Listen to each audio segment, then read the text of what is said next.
मंडली तथा ए माइक स्वर जिते शुभा जाए से समस्त सत्संग प्रेमी श्रोता बंधु मान को मो आंतरिक राय एवं जयगुरु निवेदन करे। सत्संगर ए सीमित समय भितर श्री श्री ठाकुर भावधारा को तोड़ धरवा मो भली गोटे अधम मूर्खर योग्यता बाहर तथापि ए सत्संग आसिया भितर ठाकुर जिते बुझी तोड़ धरवाई चेष्टा करी। मोर पूर्ववर्ती भाई सहतिर कथा कहते आज जदि आज आम समाज को देखा न्यूज पेपर आड़ेबा ताले देखा पाइबा आज समाज रे गोटे भयर वातावरण गोटे युद्धर वातावरण रशिया यूक्रेन युद्ध 2.5 वर्ष है चली। China by 2030 there is a high chance कि ताइवान पर अटैक करिवो। एबे देखिले अमेरिका वेनेजुएला पर अटैक कला आ एटा मध्ये जियोपॉलिटिकल एनालिस्ट मानकर कहबा कथा जे 2026 रे भारत पाकिस्तान गोटे कॉन्फ्लिक्ट हबो। ए गोटे युद्धकालीन परिस्थिति ए भयावह परिस्थिति भितर आज आम भारत वर्ष रहुचे एवं आगे चलचे निर्भय हो। सेदिन जो जनरल बिपिन रावत 2.5 वार कथा कहते मु तो जाने ना 2.5 कि 200.5 कारण भारत बाहर बहुत शत्रु मान अछंती जो माने भारत वर्ष रे थिबा ए सनातन संस्कृति को ए सनातन धर्म को मूल इराडिकेट करने योजनाबद्ध भाव काम कर केवल भारत बाहर नुह भारत भीतर थिबा स्लीपिंग सेल्स जो कहु जो विस्तार कर आज भारत वर्ष में देखिए एबे गोटे जस्ट गोटे रील देखुली जो वेस्ट बेंगल रे गोटे माने स्कूल रे सरस्वती पूजा करी देखु देलानी काहे कि ना सेही ठीक ना हिंदू माने माइनॉरिटी। आज देखा जाउची बांग्लादेश रे हिंदू मान को अत्याचार होची सुरक्षा देवा पई पुलिस अछि किछु किछि करि पड़छि। आज जदि आमे देखिबा आमे माने भाबू जे ए पूजा करूचे मंदिर जाउचे पुलिस माने अछंती ए समस्त हमको रक्षा कर देबे ताले जेते बेले 1991 रे काश्मीर मानकर एक्सोडस होला सेते बेले कोन समाने पूजा कर नथिले सेते बेले कोन पुलिस नथिला सेते बेले कोन ज्ञान नथिला सेते बेले कोन समाने मंदिर जाउ नथिले ताले काहे कि गोटे राते गाली गाली चली कहि कि गोटे राते रे पूरा हिंदू मानको हिंदू जो हमर काश्मीर पंडित मानको पूरा करि दिया गला। कौन कौन है अपन काश्मीर फिल्म जो काश्मीर फाइल्स देखिए किसी अनुमान करेंगे जे को भाया बहाबल को भाया नृशंसता को भाई रेट रे आज कन्वर्जन चली को भाई रेट रे आज हम संगुर बाबा गोटे पढ़ी जो यूपी रे आसला देखा बेले जो ब्राह्मण होता 30 लाख केतरी होते 20 लाख ये भाव में हिंदू माँ मान को नारी मान को कन्वर्ट करने पैसा रखा आज देखा जाओ तो क्रिश्चियन मिशनरी माने तो टारगेट दिया जो एति गोटे वर्ष भीतर गोटे मास भीतर गोटे दिन भीतर एति कन्वर्ट करबा पे आज आदिवासी नहाती समस्त कन्वर्ट टू क्रिश्चियंस आपण देखंतु नॉर्थ ईस्ट रे अछंती आज पूरा टोटली कन्वर्टेड टू क्रिश्चियन। ए हिमंत विश्व सभा कहउछथि Jharkhand is going to be next Bangladesh मुसलमान को संख्या सेतियाते बढ़िया लागिछि देखंतु आ एटा सेतो रविंद्रनाथ ठाकुर मते कहिथिले जे पृथ्वी दुईटा ही धर्म रहिबो इस्लाम और ख्रिस्टियन कारण आम मैंने जब सहत न हो आम मान दुर्गति आमर जो कौन हवा को जाऊँगी कौन आग को आम जाने। अजित डोभाल हमारे नेशनल एडवाइजर ऑफ इंडिया से गोटे स्पीच कहते हिंदू माने तो कौन से धर्म ग्रंथ को जड़े ना हिंदू माने तो कौन से आक्रमण करी हिंदू माने तो कौन से धर्मर माने जो कौन कहवा स्ट्रक्चर मस्जिद हो आमर ये भी हो किसी तो भांगी ना सदा हिंदू कहीं कष्ट कर सदा हिंदू कहीं प्रकृति होती तार कारण से कहले शक्तिर अभाव सहतिर अभाव आज शक्तिर सहतिर अभाव सकाशे आज आम ये दुरवस्था आप निजे ही भावतु एवं गोटे सोशल मीडिया देखुली गोटे पुओटे आसिक गोटे झीटा सहित बहुत दुर्व्यवहार कर बहुत असंचन कर पाखरे किना शहे शहे लोक जाऊँगी किंतु कहार गोटे साहस नहीं कह अरे भाई कौन फालतू काम चलती आज जदि आमर जो घर छात को लगे जन कि मड़े कहीदे आम पड़ोसी किए मड़े दूसरी आमर ये साहस नहीं कहवाई भाई कौन तुम जी जगह से कौन मड़े दौच कौन मो सहित 10टा लोक मो कथा को समर्थन करने मो सहित आगे बाहर ना सहमति ना आदि भी से लोकटे आसूची मो भीतर से भाई साहस पराक्रम शक्ति प्रस्तुति नहीं दीटा मारिकी तार हाड़ पूजा भांगिदेवी कारण मुझे एकुटिया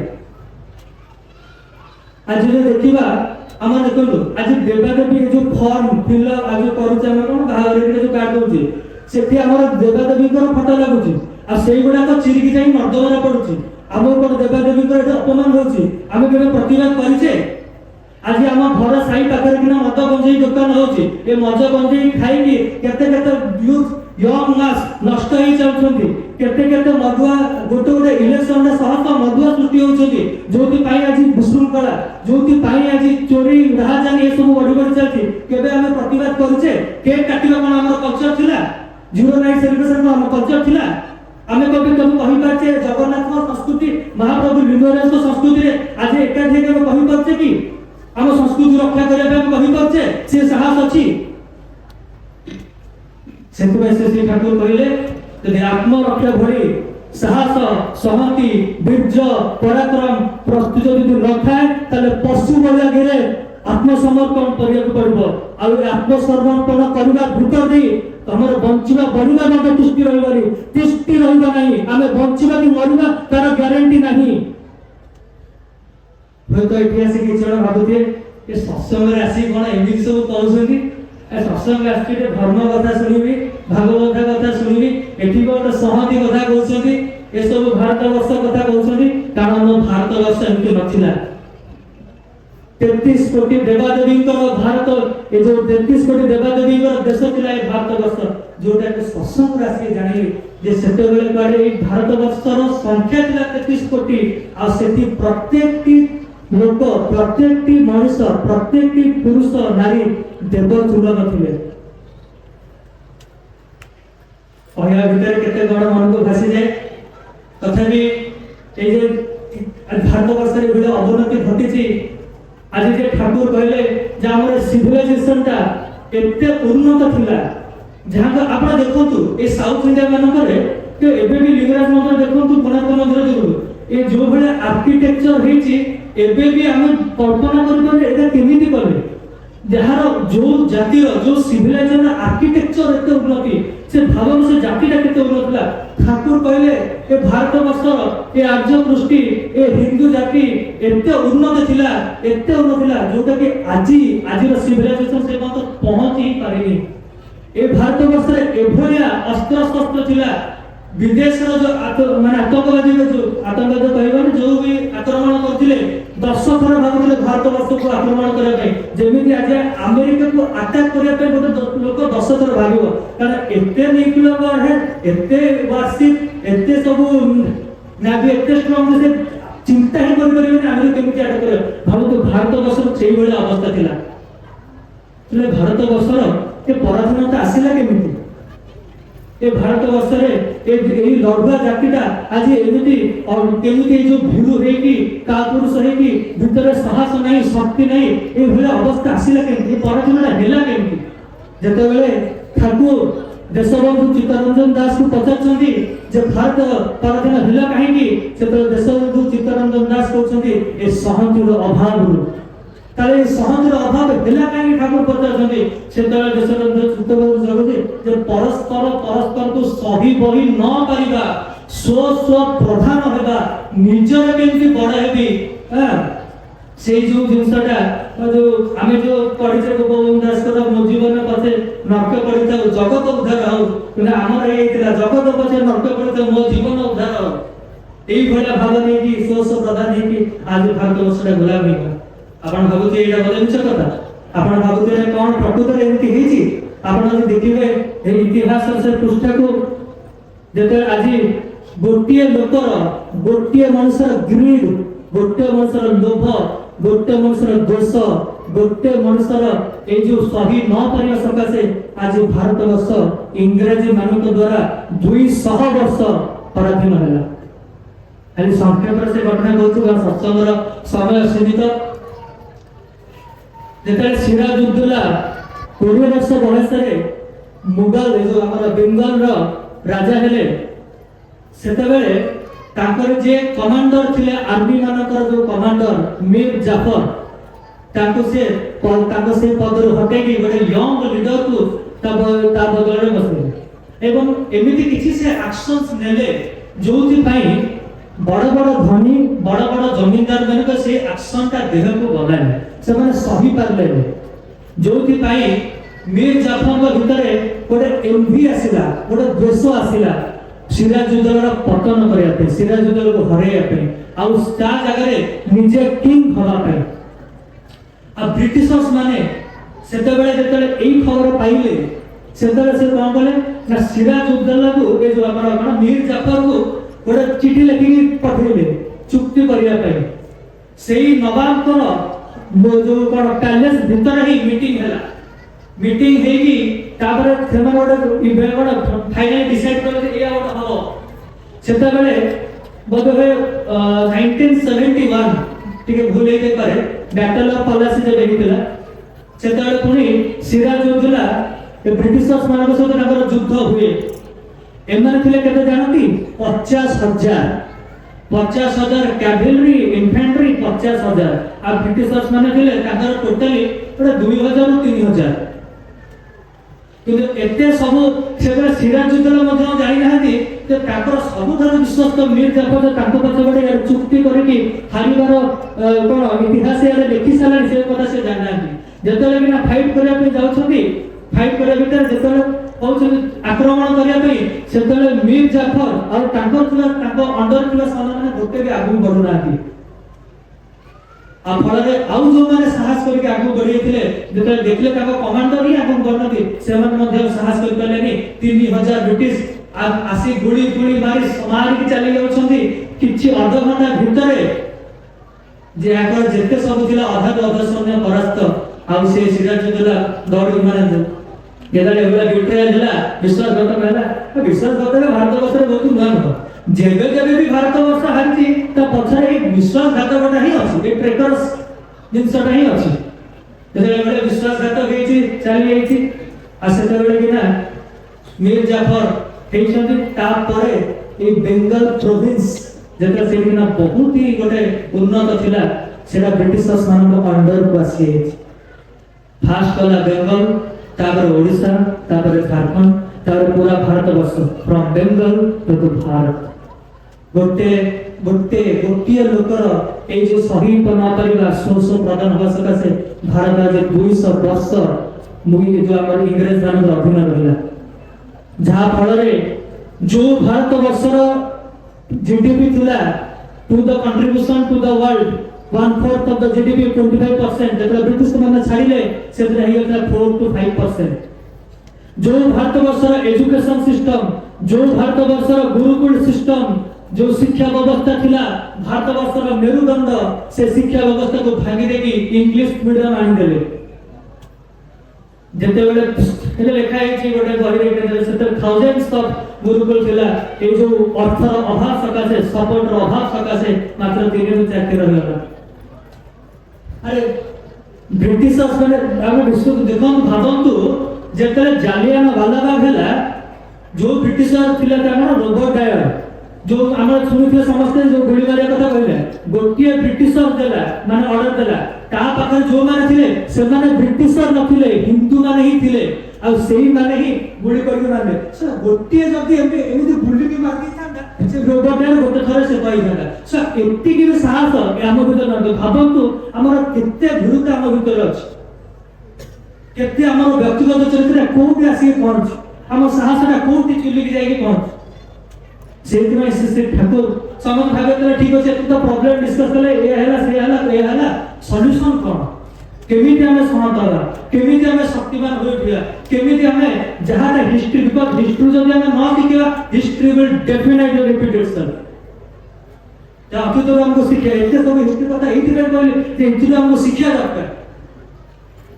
से ठाकुर नहीं के आसिले जजन जाजन इष्टभूति। कौन है जजन? जजन भितरे मनुष्यटा आगे आत्म विश्लेषण करे, तारा कोठी भूल अछि, कोठी त्रुटि अछि, कोठी पाई से हारि जाउछि, लोभ अछि कि कामभाव अछि कि नारी प्रति दुर्बलता अछि कि मद अछि कि परस्पर को सही पारुनी ईर्षा भाव अछि, को दुर्बलता भीतर अछि। जो व्यक्ति जो आमे टिके पूर्व डिस्कशन करते जे व्यक्ति चरित्र जदि ठीक न होए ताले दाम्पत्य जीवन, सामाजिक जीवन, राष्ट्र जीवन मध्य ठीक हबो। से जेते बेले भी भारत वर्ष को उत्पन्न होतिबी, जेते भी अवतार पुरुष से जेते भी महापुरुष से समस्त व्यक्ति जीवन को नियंत्रित करबा ऊपर ही फोकस करछन। ते जजन भितरे मनुष्यटा निजर भूल त्रुटि को जाने, ताको सुधारे, आउ से जहा थिला 10 लोक थिला 11 को बढ़े, धापे धापे करी तार चरित्रता नियंत्रण होए। ए जजन ही प्रकृत पूजा। कारण पूजार माने है विहित भाव अनुसरण करबा, केवल मंदिर रे जाई कि जे धूप देव देले जे पूजा होए ता नय। चरण हरा चरण पूजा, बंध्य पूजा काई जाने। चरण पूजा केल हबनी, चरण पूजा दरकार। जो देवदेव को पूजा करछे ताकर चरित्रता आम भीतर फुटी उठिवा दरकार। सेति बे हेले जजन जे गुरुंकर आदेश, गुरु जहा कहछनी तांकु मो जीवन रे चरित्रित करबी, एटा ही जजन। ठाकुर देले जाजन, जाजन भीतर देई परस्पर प्रति करिबा, परस्पर सुख दुखरे सहाय हेबा, परस्पर बंचिवा बढ़िबारे सहाय हेबा। आज जे हमर जो कथा रहे जे आपे बंचिले बापर ना, ठाकुर काय गले नाइ रे, अन्य बचाए निजे थाके, धर्म बोले जानिस ताके, पड़ोसीरा तार निपात जाबे तुई बेंचे सुख खाबी बुझी, যা ছুটি যা তাদের কাছে তিনি যে তোমার বাঞ্চার পুঞ্জি। পরিবেশ ପାଇଁ କରିବାକୁ ହବ, ପରିବେଶ ଉଦାସୀନ ହେଲେ ଆମ ଭିତରେ ଶାନ୍ତି ଆସିବନି। ସେଥିପାଇଁ ଠାକୁର ଦେଲେ ଯାଜନ। ସେଥିପାଇଁ ଦୀକ୍ଷା ନେଲା ବେଳେ ଆମକୁ କୁହାଯାଏ ଯେ ଗୁରୁ ଭାଇ ମାନଙ୍କର ଆପଦ ବିପଦରେ କାୟମାନ ବକ୍ର ତାଙ୍କର ସାହାଯ୍ୟ କରିବା କଥା। ଆଜି ଯଦି ଗୋଟେ ଗୁରୁ ଭାଇର ଗୋଟେ ଅସୁବିଧା ହେଉଛି, 10ଟା ଗୁରୁ ଭାଇ ଯାଇ ତା ପାଖରେ ଠିଆ ପଡୁଛନ୍ତି, ଅର୍ଥ ହଉ ବା କଉ କେମିତି କରି ତାକୁ ସାହାଯ୍ୟ କରୁଛନ୍ତି। ଆଜି ମଣିଷଟା ଆଉ ଏକୁଟିଆ ନାହିଁ, ଗୋଟେ ଗୁରୁ ଭାଇର ସଂଘ ଅଛି, ଗୋଟେ ଭାବୁଛି ଗୋଟେ ମାସ ଅଛି, 50 ଭାଇ ମାନେ ଅଛନ୍ତି, ତା ଭିତରେ ଆଉ ସେ ଏକୁଟିଆର ଭାବଟା କରିଯାଇଛି ଏ ଯାଜନ ଭିତରେ ଦେଇ। आज जे भाई माने जे गुरु माने बुले जाइबी पाम्पलेट बांधी के डाकुଛନ୍ତି कोउत पई का जानि छथि एइथरे ही मंगल बुझु छथि एइटा ही मंगल आमे माने समस्त एइ भितरे ही हवा एकादश केंद्र करी समस्त हवा। ठाकुर देले इष्टभक्ति ए जे आमे विच्छिन्नवाद हे के रहिছে ए जे एकुटिया हे के रहिছে से मानको युक्त करिया पई ए जो गोटे सूत्र रे जो युक्त करिया पई ठाकुर देले ए जो इष्टभक्ति जो भरण पुष्टन करिया भितर दे आमे देखिछे जेते बेले बिना रामचंद्र को भरण पोषण करिया दे आज बानर सेना सेते उठी आइथिला आ से लंका को विध्वस्त करी सीता मां को आनी की अधर्म विरुद्ध रे धर्मर जय हिथिला। आज जे श्री कृष्ण कर भरण पोषण करिया भीतर दे आज जे कौरव पांडव माने कौरव मान को युद्ध रे हरिथिले सेठी मध्ये अधर्म विरुद्ध रे धर्मर प्रतिष्ठित हिथिला ए जे भरण पोषण करिया भीतर आ सेठी दरकार ये आदर्श प्रति भक्ति। कारण ठाकुर कहले प्रीति नथिले पराक्रम आसीबो। आ आज जे ए जो हमर कहतली प्रकृति रे को भाग्यवान मन करे ए मासना सत्संग आ पूज्य नरेंद्र को जे दीक्षा समय नेबा बेले ए एक्सरसाइज को मुंडमुट कथाटा कहिथिले जोटा को ए जे भी ए मासना सत्संग रे प्रार्थना रे जे भी लिखित रहिछि से ता कान रे एई कथाटा नियम करते भाई एक्सरसाइज करिवे, भाई मुंडमुट खाइबे, भाई संयम रखिबे, भाई मातृका जो अन्न को डिस्टर्ब रखिबे, भाई काचा पिंदिबे काहे की नरता कथा हेतिले परे बुझिली ए भाई मन आलोचना जे धर्म को पालन करिया पई शक्ति दरकार। आज हम बहुत कथा सुनुचे किंतु हम करि पारुने। गोटे हमर हितोपदेश रे गोटे कथा थिला उद्यमेन हि सिद्धंति कार्याणि न मन अति न हि सुप्तस्य सिंहस्य प्रवेशन्ति मुखे मृगा। আরে পরিবা ভিতর দেই আমার সিদ্ধিটা হব, ভাবিলে হবনি, চিন্তা কলে হবনি। এটা শোইଥିବା সিଂହ ପାଖକୁ ହରିଣଟା ଆପେ ଆପେ ଯାଉନି, ତାକୁ ମଧ୍ୟ କସରତ କରିବାକୁ ପଡୁଛି, ତାକୁ ମଧ୍ୟ ଯାଇ ତାକୁ ଆଟାକ୍ କରିବାକୁ ପଡୁଛି।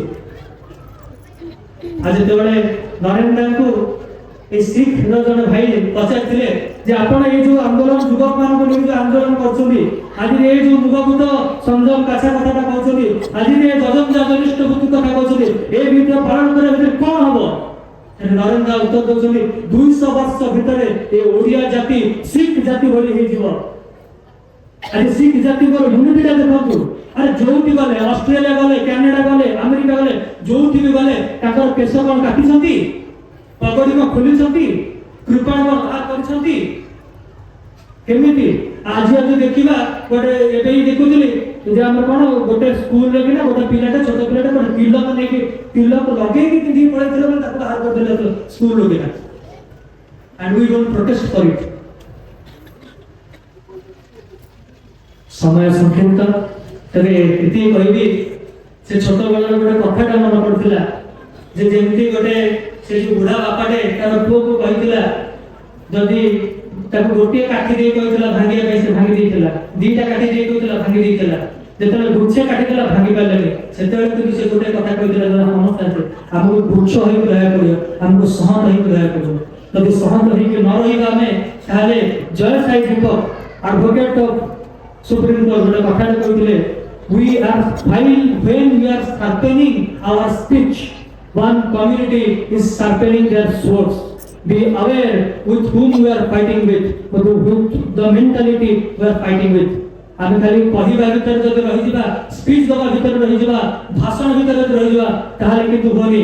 ଆଉ ଗୋଟେ କମ୍ୟୁନିଟି ନା ଆମେ ଜାଣିପାରୁଥିବେ ସେଠି ଖଣ୍ଡାକୁ ସଫା କରିବାରେ ଭାଇ ଚକଚକ କରିବାରେ ଲାଗିଛନ୍ତି। ତ ଆମକୁ ସେଇଭଳିଆ ସହନ ହେବାକୁ ପଡିବ। ଠାକୁରଙ୍କୁ ଜୀବନରେ ଗ୍ରହଣ କରି ପରବାଟେ ତ କହିବେ ଯେ କାହିଁକି ଠାକୁର କହିଲେ ଏକ ଆଦର୍ଶ ସେ ଚଳେ ଯାରା ତାରେ ନେଇ ସମାଜ ଗଢା। ଆଜି ସମାଜକୁ ଗଢିବାକୁ ହେଲେ ଗୋଟେ ଆଦର୍ଶଙ୍କ ଛତ୍ରଛାୟାକୁ ଆସି ଆମକୁ ସହନ ହେବାକୁ ପଡିବ, ଆଗକୁ ବଢିବାକୁ ପଡିବ। ତେବେ ହିଁ ଆମେ ଯୋଉ ଦୁରାବସ୍ଥା ଆଗକୁ ଯାଉଛି ସେଥିରୁ ଆମେ ନିଜକୁ ରକ୍ଷା କରିପାରିବା।